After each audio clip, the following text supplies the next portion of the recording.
வணக்கம். மூன் செய்திகளுக்காக முத்தமிழ் செல்வி. இன்றைய முதன்மை செய்திகள்.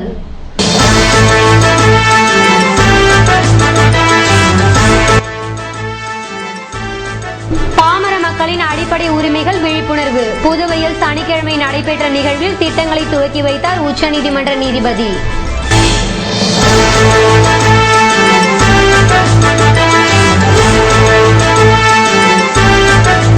ஓய்வு பெற்றவர்களை விரிவுரையாளர்களாக நியமனம் செய்வதற்கு நாராயணசாமி எதிர்ப்பு. அரிசி கொள்முதலில் முறைகேடு என திட்டவட்டம்.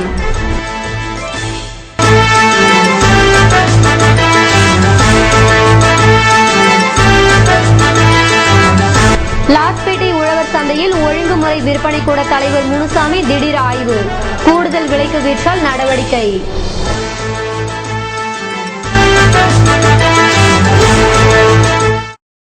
இனி விரிவான செய்திகள். பாமர மக்களின் உரிமை தொடர்பான விழிப்புணர்வு நிகழ்ச்சியினை சனிக்கிழமையன்று உச்சநீதிமன்ற நீதிபதி மொஹபத்தையா துவக்கி வைத்தார். புதுவை சட்டப்பணிகள் ஆணையத்தின் முக்கிய குறிக்கோள் பாமர மக்களின் உரிமைகள் பற்றி விழிப்புணர்வை ஏற்படுத்துவதாகும். இந்திய அரசின் தேசிய சட்ட விழிப்புணர்வு கொள்கைக்கு ஏற்ப பாமர மற்றும் வறுமையில் வாடுகின்ற மக்களுக்கு உண்டான அரசியல் அமைப்பு சட்டத்தில் வகுக்கப்பட்டுள்ள உரிமைகள் பற்றி விழிப்புணர்வை மக்களிடையே ஏற்படுத்தும் நோக்கில் புதுவை சட்டப்பணிகள் ஆணையம் பல்வேறு திட்டங்களை உருவாக்கி செயல்படுத்தி வருகிறது. இதன் ஒரு அங்கமாக சனிக்கிழமையன்று காலை 10:30 மணியளவில் கம்பன் கலையரங்கில் கல்லூரி மாணவர்களுக்கான சட்ட விழிப்புணர்வை உச்சநீதிமன்ற நீதிபதி மொஹபத்தையா துவக்கி வைத்தார்.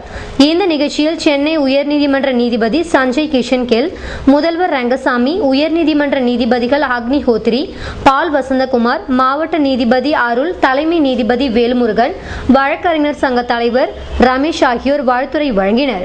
மேலும் இந்நிகழ்வில் கிராமப்புற சட்ட பாதுகாப்பு மற்றும் ஆதரவு மையங்களை துவக்கி வைத்தல், காரைக்கால் பகுதிக்கு சட்டப்பணிகள் ஆணையம் அறிவித்தல், சட்ட கல்லூரியில் ஆலோசனை மையம், கட்டணமில்லா தொலைபேசி சேவை மையம், செய்தி தொகுதி வெளியிடுதல் போன்றவைகளும் துவக்கி வைக்கப்பட்டன. நீதி என்பது எல்லோருக்கும் கிடைக்க வேண்டும். நியாயமான முறையில் அந்த நீதி தனக்கு கிடைக்க வேண்டும் என்று எல்லோரும் எதிர்பார்ப்பது வழக்கம். அப்படி அந்த சட்ட உதவியானது அனைவருக்கும் கிடைக்க வேண்டும் என்ற நிலையில் நமது சட்ட ஆணையமானது தன்னுடைய பணியை செவ்வனை செய்து கொண்டிருக்கிறது. இன்று அதனுடைய அடிப்படையில் எல்லோருக்கும் சட்டத்தை பற்றி ஒரு விழிப்புணர்வு உண்டாக்க வேண்டும் என்ற நிலையில் இந்த விழாவை சிறப்பாக நடத்தி கொண்டிருக்கிறார்கள். அனைவருக்கும் என்னுடைய மனமார்ந்த பாராட்டுதலை நன்றியை நான் தெரிவித்துக் கொள்கிறேன். புதுவை அரசின் மேல்நிலை பள்ளிகளில் 54 விரிவுரையாளர்கள் பணியிடங்களை ஓய்வு பெற்ற ஆசிரியர்களை கொண்டு நிரப்பிடுவதற்கு முன்னாள் மத்திய அமைச்சர் நாராயணசாமி கண்டனம் தெரிவித்துள்ளார். புதுவையில் செய்தியாளர்களை சந்தித்த அவர், பாராளுமன்ற தேர்தல் முடிந்த பின்னர் 6 மாதங்களுக்கு அரசை விமர்சிக்க போவதில்லை என்று அறிவித்திருந்த நிலையில் அரசின் மோசமான செயல்பாடுகளின் காரணமாக 4 மாதங்களிலேயே பேச வேண்டிய நிலைமை ஏற்பட்டுவிட்டது என்றார். புதுவை அரசு மேல்நிலை பள்ளிகளில் 54 விரிவுரையாளர்கள் பணியிடங்களை ஓய்வு பெற்ற ஆசிரியர்களை கொண்டு தொகுப்பூதிய ஒப்பந்த விரிவுரையாளர்களாக நியமிக்க நேர்காணல் நடத்தியிருப்பது கண்டனத்திற்கு உரியது என்று நாராயணசாமி, படித்த வேலையற்ற இளைஞர்கள் பலர் இருக்கும் நிலையில் தகுதியானவர்களை கொண்டு பணியிடங்களை நிரப்பாமல் இருப்பது வேதனை அளிக்கிறது என்றார். இலவச அரிசி கொள்முதல் செய்ததில் முறைகேடுகள் நடைபெற்றுள்ளதை சுட்டிக்காட்டிய காங்கிரஸ் இது தொடர்பான போராட்டங்களை நடத்தி வரும் நிலையில் முறைகேடு நடக்காதது போன்று முதல்வர் மௌனம் காப்பது சந்தேகத்தை உறுதிப்படுகிறது என்றார். மேலும் அவர் கூறுகையில், புதுவை மாநிலத்தை நரேந்திர மோடியின் அரசு புதுவை மாநிலத்தில் உள்ள என்ஆர் காங்கிரஸ் ஆதரவில் செயல்படுகின்ற அந்த அரசு புறக்கணித்திருக்கிறது. 2014-15 மத்திய அரசு எங்களுடைய ஆட்சியில் IIM Indian institute of management தரம் வாய்ந்த மேனேஜ்மெண்ட் கல்லூரி கொடுப்பதற்கு உறுதி அளிக்கப்பட்டது. ஆனால் இந்த அரசு அதை புறக்கணித்து மத்திய பட்ஜெட்டில் அது இடம்பெறவில்லை. ஆனால் புதுவை மாநிலத்திற்கு கிடைக்க வேண்டிய அந்த தரம் வாய்ந்த மேனேஜ்மெண்ட் கல்லூரி இப்பொழுது தெலுங்கானா மாநிலத்திற்கு கொடுக்கப்பட்டிருக்கிறது. 2014-15 ரயில்வே பட்ஜெட்டில் புதுவை மாநிலத்திற்கென்று எந்த விதமான ரயில்வே திட்ட அறிவிப்பும் இல்லை. புதிய ரயில்வேக்கள் விடுவது சம்பந்தமாக எதுவும் இல்லை. அது மட்டுமல்லாமல் புதுவை மாநில அரசின் கோரிக்கை முதலமைச்சர் திரு ரங்கசாமி அவர்கள் பாராளுமன்ற தேர்தலின் போது மக்கள் மத்தியில் நரேந்திர மோடி அரசு வந்தால் எங்களுடைய பாராளுமன்ற உறுப்பினர் வெற்றி பெற்று சென்றால் புதுவை மாநிலத்தின் மீது உள்ள 6400 கோடி கடனை ரத்து செய்வோம், புதுவைக்கு மாநில அந்தஸ்து பெறுவோம், பட்ஜெட்டில் அதிகப்படியான நிதியை கொண்டு வருவோம், புதுவை மாநிலத்திற்கு பல தொழிற்சாலைகளை கொண்டு வருவோம் என்றெல்லாம் வாக்குறுதி கொடுத்து அது சம்பந்தமாக எந்தவித நடவடிக்கையும் இதுவரை நடைபெறவில்லை. புதுவை லாஸ்பேட்டை சந்தையில் ஆய்வினை மேற்கொண்ட ஒழுங்குமுறை விற்பனை கூட தலைவர் முனுசாமி கூடுதல் விலைக்கு விற்றால் நடவடிக்கை எடுக்கப்படும் என்றார். புதுவை லாஸ்பேட்டை உழவர் சந்தையில் நிர்ணயிக்கப்பட்ட விலைகள் கூடுதல் விலைக்கு காய்கறிகள் விற்பனை செய்யப்படுவதாக புகார்கள் எழுந்தன. இதனைத் தொடர்ந்து ஒழுங்குமுறை விற்பனை கூட தலைவர் ரகு என்கிற முனுசாமி சனிக்கிழமையன்று திடீர் ஆய்வினை மேற்கொண்டார். பட்டியலில் கண்டுள்ளபடி காய்கறிகள் விற்பனை செய்யப்படுகிறதா என கண்காணித்தார். நிர்ணயிக்கப்பட்ட விலையை விட கூடுதல் விலைக்கு விற்றால் நடவடிக்கை எடுக்கப்படும் என வியாபாரிகளிடம் எச்சரித்தார். இந்த ஆய்வின் போது விவசாயிகள் சங்க செயலாளர் ராமமூர்த்தி, தொகுதி என்ஆர் காங்கிரசார் மற்றும் அதிகாரிகள் உடனிருந்தனர். முதியோர் தினத்தை முன்னிட்டு நடத்தப்பட்ட விளையாட்டுப் போட்டிகளில் மூத்த குடிமக்கள் தங்கள் வயதினை மறந்து பங்கேற்றனர். அக்டோபர் மாதம் 1ஆம் தேதி உலக முதியோர் தினமாக கொண்டாடப்படுகிறது. அதனை முன்னிட்டு இன்று ராமகிருஷ்ணா பள்ளியின் போன்கேர் ஹெல்பேஜ் இந்தியா மூத்த குடிமக்கள் சார்பில் விளையாட்டுப் போட்டி நடைபெற்றது. இதில் 340 முதியவர்கள் கலந்து கொண்டனர். விளையாட்டுப் போட்டியில் ராமகிருஷ்ணா பள்ளி முதல்வர் ராமகிருஷ்ணா சிங் தொடங்கி வைத்தார். தாளாளர் கணேசன் நன்றி கூறினார். விளையாட்டுகள் 3 பிரிவுகளில் நடைபெற்றது. 60, 70, 80 ஆகிய வயதுடையவர்கள் கலந்து கொண்டனர். இதில் போன்கேர் ஸ்ரீதர், ஹெல்பேஜ் இந்தியா ராமலிங்கம், மூத்த குடிமக்கள் SV ஐயர் ஆகியோர் கலந்து கொண்டனர். PRTCயில் முன்பதிவு செய்ய புதிய இணையதள வசதியை முதல்வர் ரங்கசாமி துவக்கி வைத்தார்.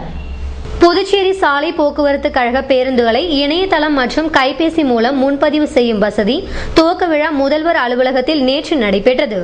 புதிய இணையதள வசதியை முதல்வர் ரங்கசாமி துவக்கி வைத்து சேவை குறித்து கேட்டறிந்தார். சேர்மன் ஞானசேகரன், மேலாண் இயக்குநர் டாக்டர் தேவராஜ், பாலன் MLA, அரசு சிறப்பு பிரதிநிதி பக்தவச்சலம் மற்றும் சாலை போக்குவரத்து கழக அதிகாரிகள், ரேடியன்ட் இன்போ சிஸ்டத்தின் அதிகாரிகள் பலர் கலந்து கொண்டனர். இந்த இணையதளம் மற்றும் கைபேசி முன்பதிவு சேவை மூலம் பேருந்தில் செல்ல முன்பதிவு செய்து கொள்ள முடியும். www.prtc.in என்ற இணையதள முகவரியும் வெளியிடப்பட்டுள்ளது.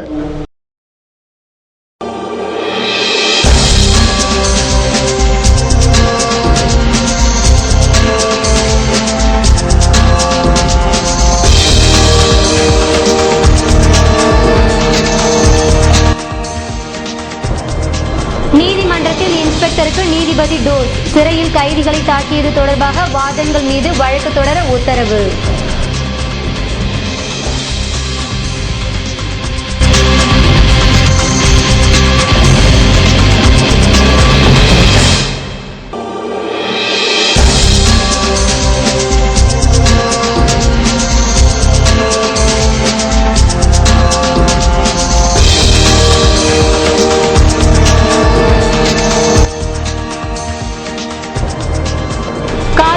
மத்திய சிறையில் தேசிய அட்டவணை ஆணைய உறுப்பினர் ஆய்வு, கைதிகளின் வசதிகள் குறித்து கேட்டறிந்தார்.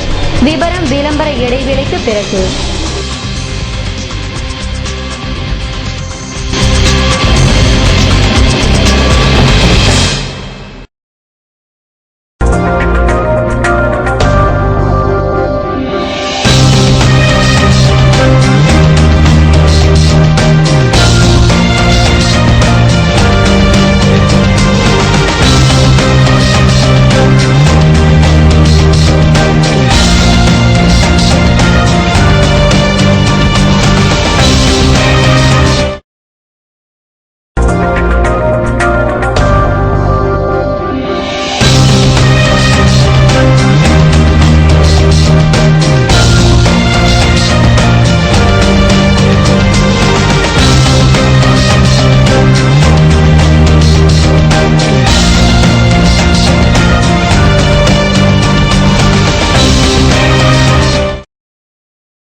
தொடர்கின்றன. மத்திய அரசின் நிதியை பெறாமல் மாநிலத்திலேயே நிதியை திரட்ட முயற்சி எடுக்க வேண்டும் என பார்க்கவ குல முன்னேற்ற சங்க தலைவர் மனோகரன் வலியுறுத்தியுள்ளார். புதுவையில் செய்தியாளர்களை சந்தித்த அவர், மாநில வளர்ச்சிக்காக 6100 கோடி ரூபாய்க்கு வரியில்லா பட்ஜெட்டை தாக்கல் செய்திருப்பது வரவேற்கத்தக்கது என்றும், அதே சமயத்தில் கடந்த ஆண்டு ஒதுக்கிய பணத்தை செலவிடாமல் மத்திய அரசுக்கு திருப்பி அனுப்பியதை போன்று இந்த ஆண்டும் நடைபெறாமல் மக்களின் தேவைக்கும் மாநில வளர்ச்சிக்கும் முழுமையாக செலவிட வேண்டும் என்றார். ரோடியார் மில்லை திறந்து தொழிலாளர்களுக்கும் இளைஞர்களுக்கும் வேலை வாய்ப்பினை உருவாக்கி தர வேண்டும் என்ற மனோகரன், பார்க்கவ குல மக்களை மிக பிற்பட்டோர் பட்டியலில் சேர்க்க நடவடிக்கை எடுக்க வேண்டும் என்றும், தரமான வெள்ளை அரிசி, கரும்புக்கான நிலுவைத் தொகை, முதியோர் உதவித்தொகையை 2000 உயர்த்துதல் போன்றவற்றை நிறைவேற்ற வேண்டும் என்றார். மேலும் மத்திய அரசின் நிதியை பெறாமல் மாநிலத்திலேயே நிதியை திரட்ட முயற்சி எடுக்க வேண்டும் என மனோகரன் கூறினார். புதுவை பொதுப்பணித்துறையில் அனைத்து தினக்கூலி ஊழியர்களை பணி நிரந்தரம் செய்ய வேண்டும் என வாரிசுதாரர் தினக்கூலி ஊழியர்கள் சங்க தலைவர் கண்ணன் வலியுறுத்தியுள்ளார். புதுவையில் செய்தியாளர்களை சந்தித்த அவர், பொதுப்பணித்துறையில் கடந்த 2004ஆம் ஆண்டில் இருந்து பணியாற்றி வரும் தினக்கூலி ஊழியர்களை கொண்டு காலியாக உள்ள பதவிகளை நிரப்ப வேண்டும் என்றும், அனைத்து தினக்கூலி ஊழியர்களையும் பணி நிரந்தரம் செய்ய வேண்டும் என்றார். பொதுப்பணித்துறையில் விடுபட்ட தினக்கூலி ஊழியர்கள் 43 பேருக்கு தனி கோப்புகள் தயாரித்து கணக்கு கருவூலத்தில் சம்பளம் பெற நடவடிக்கை எடுக்க வேண்டும் என்ற கண்ணன், உயர்நீதிமன்ற தீர்ப்பின்படி 770 தினக்கூலி ஊழியர்களுக்கு நிலுவைத் தொகையை வழங்க அரசு நடவடிக்கை எடுக்க வேண்டும் என்று கோரிக்கையை வலியுறுத்தி வருகிற 17ஆம் தேதி பொதுப்பணித்துறை தலைமை பொறியாளர்கள் அலுவலகம் முன்பாக கவன ஈர்ப்பு போராட்டம் நடைபெறும் என்றார். குரூப் டி பதவிகளை வெளியிலிருந்து எடுக்க வேண்டிய கட்டாயம் இல்லை. ஏறக்குறைய சுமார் 10 ஆண்டு காலமாக தினக்கூலி ஊழியர்களாக இங்கே இருப்பவர்கள், இந்த தினக்கூலி ஊழியர்கள் எப்படி என்று வந்தார்கள் என்றால், அதிலே கொஞ்சம் பேர் வாரிசுதாரர்கள், அங்கே பணியில் இருந்த ஊழியர்கள் இறந்ததற்காக வேலையை பெற்றவர்கள், மற்றவர்கள் நேரடி நியமனம் மூலமாக தினக்கூலி ஊழியர்களாக வந்தவர்கள். ஆக இந்த 770 பேரும் 10 ஆண்டு காலமாக காத்து கொண்டிருக்கின்ற வேலையிலே புதுவை அரசு ஊழியர் சங்க கூட்டமைப்பு சார்பாக இது பொதுப்பணித்துறைக்கு மட்டுமல்ல, மற்ற எல்லா துறைகளிலும் இந்த நிலை நீடித்து வருகிறது. எல்லா துறைகளிலுமே தினக்கூலி ஊழியர்கள் 25% பேர் தான் நாங்கள் பணிநிரந்தரம் செய்வோம், 75% பேரை வெளியிலிருந்து தான் எடுப்போம் என்று இவர்கள் ஒரு திட்டத்தின் வழியாக சொல்லிக் கொண்டிருக்கிறார். ஜெகன் கொலை வழக்கில் தொடர்புடைய கைதி கையில் கட்டுடன் வந்ததால் இன்ஸ்பெக்டரை நீதிபதி கண்டித்தார். புதுவை ஆயுள் கைதி ஜெகனை போலீஸ் வேனில் அழைத்து சென்றபோது நோனாங்குப்பம் சுண்ணாம்பாறு பாலத்தின் கும்பல் வெடிகுண்டு வீசியும் அரிவாளால் வெட்டியும் படுகொலை செய்தது. இதுகுறித்து அரியாங்குப்பம் இன்ஸ்பெக்டர் பழனிவேலு வழக்கு பதிவு செய்து விசாரணை நடத்தி வருகிறார். இந்த வழக்கில் மர்டர் மணிகண்டன், கருணா, வானரப்பேட்டை ஐயப்பன் உள்ளிட்ட 32 பேர் வழக்கின் குற்றவாளியாக சேர்க்கப்பட்டுள்ளனர். இந்த வழக்கு விசாரணை நேற்று முன்தினம் மாவட்ட 2வது கூடுதல் உரிமையியல் நீதிபதி நந்தகுமார் முன் விசாரணைக்கு வந்தது. அப்போது ஜெகனின் வழக்கு குற்றவாளியாக சேர்க்கப்பட்ட வானரப்பேட்டை ஜான்சன் நீதிபதி முன் ஆஜரானார். அப்போது அவர் கையில் கட்டு போட்டு இருந்தார். அதனை பார்த்த நீதிபதி கையில் என்ன கட்டு என்று கேட்டார். அதற்கு ஜான்சன் சிறையில் இருந்த என்னை சிறைத்துறை வார்டன்கள் தாக்கிவிட்டதாகவும் அதில் தனக்கு கை எலும்பு முறிவு ஏற்பட்டுள்ளதாகவும் கூறியுள்ளார். அதிர்ச்சி அடைந்த நீதிபதி உடனே இன்ஸ்பெக்டர் பழனிவேலை அழைத்து ஏன் இவரை தாக்க வேண்டும் என்று விளக்கம் கேட்டார். அதற்கு பழனிவேல் சிறையில் இருந்த ஜான்சன் அடிக்கடி செல்போன் பயன்படுத்திய வழக்கில் உள்ளதாக கூறினார். இதுபோன்ற குற்றச்சாட்டுக்கு ஆதாரம் உள்ளதா என கேட்டார். மேலும் கைதியை தாக்கிய சிறைத்துறை வார்டன்கள் மீது வழக்கு பதிவு செய்து விசாரணை நடத்த வேண்டும் என கூறினார். புதுவை காலாப்பட்டு மத்திய சிறையில் தேசிய அட்டவணை ஆணைய உறுப்பினர் ஆய்வு மேற்கொண்டனர். தேசிய அட்டவணை ஆணைய உறுப்பினர் கமலம்மா புதுவையில் ஒரு வாரமாக முகாமிட்டு மாநிலத்தின் பல்வேறு பணிகள் குறித்து ஆய்வு மேற்கொண்டுள்ளார். இதன் ஒரு பகுதியாக நேற்று காலாப்பட்டு மத்திய சிறைச்சாலையை கமலம்மா ஆய்வு செய்தார். காலை 10:30 மணிக்கு தனது குழுவினருடன் சிறைக்கு வந்த கமலம்மாவை சிறைத்துறை ஐஜி கண்ணன் ஜெகதீசன் வரவேற்றார். பின்னர் சிறைக்குள் சென்ற தேசிய அட்டவணை ஆணைய உறுப்பினர் அங்குள்ள கைதிகளின் அறை, உணவு தரம் ஆகியவற்றை பார்வையிட்டார். உணவை சாப்பிட்டு பார்த்ததோடு கைதிகளை சந்தித்து குறைகளை கேட்டார். கேட்டறிந்தார். பெண்கள் கைதிகள் அறையை பார்த்தபோது அங்கிருந்த மூதாட்டி பேரன் பேத்திகளை பார்க்க வேண்டும் என கூறினார்.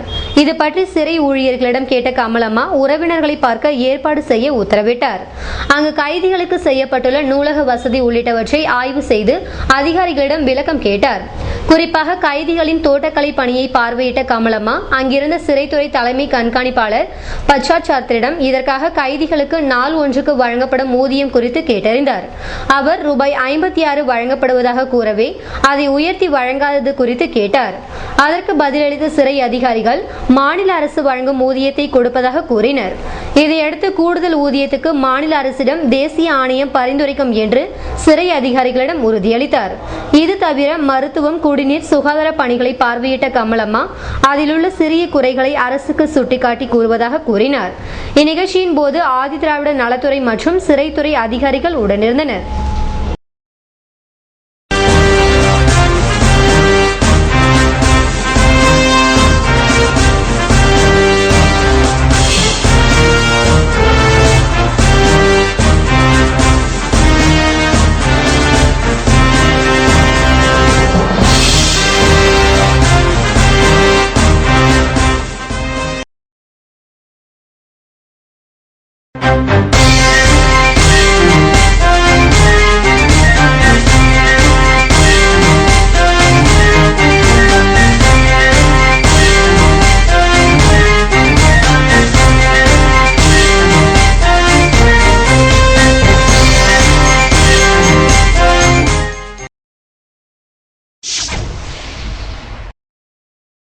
இன்றைய தங்கம் வெள்ளி விலை விபரம் வழங்குவோர் ஏவிஆர் ஸ்வர்ண மஹாலின் நவீன மங்கையின் நவநாகரீக நகைகள்.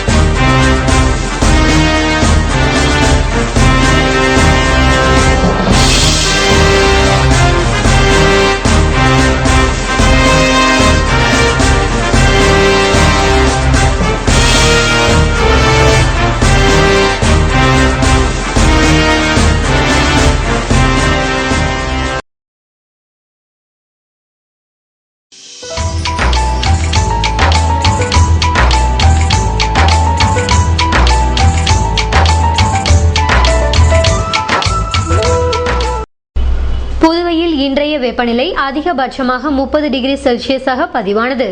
நாளைய வானிலை 31 டிகிரி செல்சியஸாக காணப்படுவதுடன் வானம் மேகமூட்டத்துடன் தென்படும் என வானிலை மையம் தெரிவித்துள்ளது. புதுவை கடற்கரையில் இருந்து சுமார் 50 கிலோமீட்டர் தூரம் வரை இன்று 3 அடியாக காணப்பட்ட கடல் அலை உயரம் நாளை 2 அடியாக காணப்படும் என்றும் தென்மேற்கு திசையிலிருந்து 21 கிலோமீட்டர் வேகத்தில் காற்று வீசும் என்று சென்னை வானிலை மையம் தெரிவித்துள்ளது.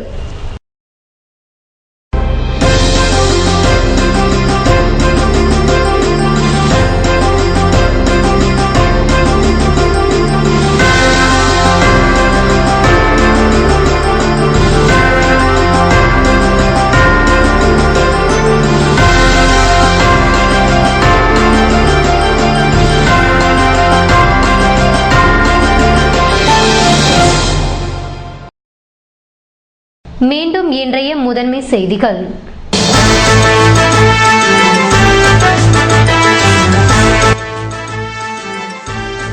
பாமர மக்களின் அடிப்படை உரிமைகள் விழிப்புணர்வு. புதுவையில் சனிக்கிழமை நடைபெற்ற நிகழ்வில் திட்டங்களை துவக்கி வைத்தார் உச்சநீதிமன்ற நீதிபதி.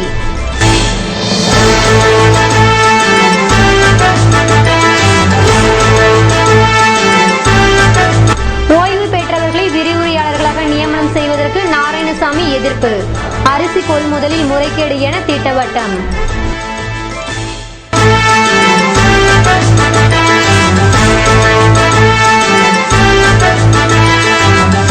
லாஸ்பேட்டை உழவர் சந்தையில் ஒழுங்குமுறை விற்பனை கூட தலைவர் முனுசாமி திடீர் ஆய்வு. கூடுதல் விலைக்கு விற்றால் நடவடிக்கை.